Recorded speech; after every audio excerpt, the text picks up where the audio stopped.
My lister nearly died and it nearly killed my estate agency. Today I'm joined by Adam Mackay, who is an estate agent from Hertfordshire, and one of his colleagues in the office had an unfortunate accident in holiday and nearly died. In fact, I think he did die, didn't he?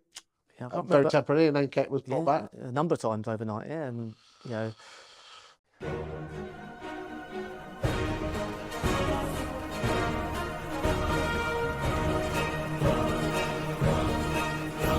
it rocked a lot of Who are we people's world. talking about? Because some people might not know who we're He talking sat on this sofa with you, I think, about 18 months before his accident, and you called him out as one of the top 5 agents under 25 years old. So I did do, Michael. and yeah, a very special young talent, and it shocked a lot of people's, his family.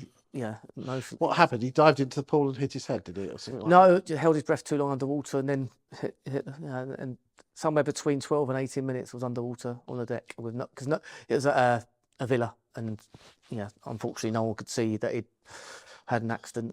So the fact that he's still with us is truly remarkable and a miracle. Miracle Michael, we call him. I know he's not in the business at the moment, but I believe his brother is, isn't he? Yeah, so Michael has been with me 7, 8 years, I think. When the accident happened in 2022. And Daniel had done some work experience about 18 months before, did like 6 months with me. Okay. And I had this fear of 2 brothers working together. I think I spoke to you about it on the phone. And I said, go and get a job somewhere else. And then there's not a job here at the moment. And he went and got a job for a corporate, kept in touch. And then This is Daniel. Daniel, yeah. And then Michael. So Michael came back, didn't he? Which was a miracle, wasn't it? Michael, this is before Michael's accident. Yeah, so Michael's going to be, I think we should employ Dan. I think we should employ Dan. He's getting it. He's doing really well where he is. He's been promoted. And I was like, yeah, Mike, but I don't want to spoil what you've got and what we've got. And and then about 6 weeks, we had an opening come up in branch, and so I said that, Dan, you can apply for the position, but you're not getting gifted it just because it's Michael's brother. You're going to have to be, we're interviewing everyone. And he just blew our socks off, and he just felt like he wanted it, and we've got core values in the business, and he was just, he seemed to have that drive there. And so 6 weeks before Michael's accident, Dan started full time with us. Okay. So Michael was drowned in the pool, but was brought back, which is excellent. And how many months before he came back to work for you?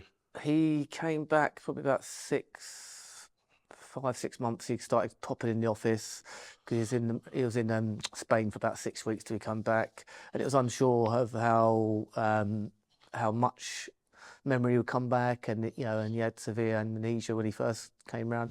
I was lucky enough that I got invited to go and see him 7 days after the accident, so I flew out there, and it was remarkable actually because he'd had severe memory loss, and I walked in a shirt he used to always comment on.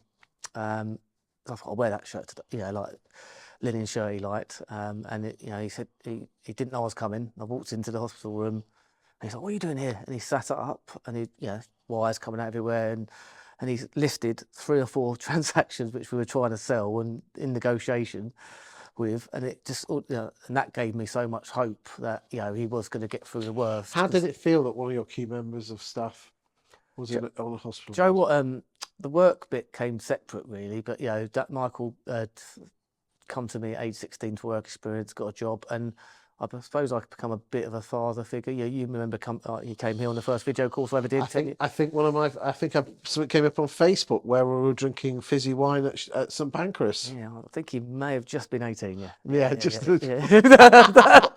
I think he was just turned 8, but that's quite a while ago. And so we were building the business together. He started off as a junior, but I sent him on a Julian O'Dell course, and he lapped that up, and then he came to courses with you, came to guild events, and quickly got surrounded by. He was a little pocket rocket, wasn't he? He was a pocket rocket, and he wanted to help people. That was his biggest thing. He was authentic. He wanted to help people, and how it affected me personally, because you spend every day with someone. We're working 6 days a week. There wasn't a day go by we didn't speak. He helped. He helped open my mind to manifestation and the spiritual world and things like that. He was always a very clever young man and read a lot.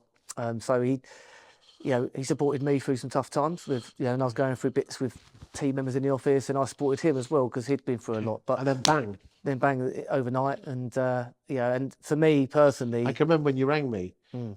because you know you were focused on the health of Michael, but at the same time you were having issues with staff members as well, and he was almost like your rock, wasn't he? I started to build the business. You know, I've done the thing which a lot of business coaches will say, like, you know, you haven't got a business unless you can get out of it. So I started building the business around Michael, and that was a lesson because you can't have a business built around one person either. So it, you know, and I remember thinking, I don't want to go back to people's living rooms. I got myself out of 80% of the valuations. We only did the big ones together, and then he did all the smaller ones. And obviously, bear in mind, you know, Daniel was the co-agent at the time. He was out of action because he was over in Spain. So I've got two key members, you know, gone, thinking, you know, oh my goodness, I don't want to do the doing. So I was a bit of a rabbit in the headlights. And if it wasn't for people like yourself, Stephen Brown, Perry Power, who picked up the phone and sort of pulled me together and got me through that time. And I'm not making this all about me, because what Michael and his family went through was tragic, and how the fact, you know, they've all pulled together. I don't know if you know the story. His mum and dad had divorced, and they got back together over it all. So there was some lovely things come out of a bad situation. And to be honest, that's all Michael ever wanted as well. So that's lovely in itself. What did you learn that you would do differently if it happened again? You know, I think, yeah, I think not have a business relying on just one person, two people. You need a team. We did all pull together as a team, you know, and so there are some people in the team who really stepped up. And when Daniel came back, you know, he stepped into Michael's shoes, and I'm not comparing them to, they're two individual people, but they've both got so many great things, and there's something in their genes which makes them winners. And Daniel's come on like so far, and since 2022. So yeah, I'm thankful to have him. Michael's still a massive ambassador of Mackay Property and our brokerage. He's following his other passions now, but you know, he'll still be involved in us. You know, we're going to be doing some videos and podcasts with him about some of the stuff that he wants to do soon. And you never know, you might get him on the sofa, talk about his story in agency. Yeah. Who knows, eh? Yeah. Who knows? Thank you for your time today, Adam. Thanks.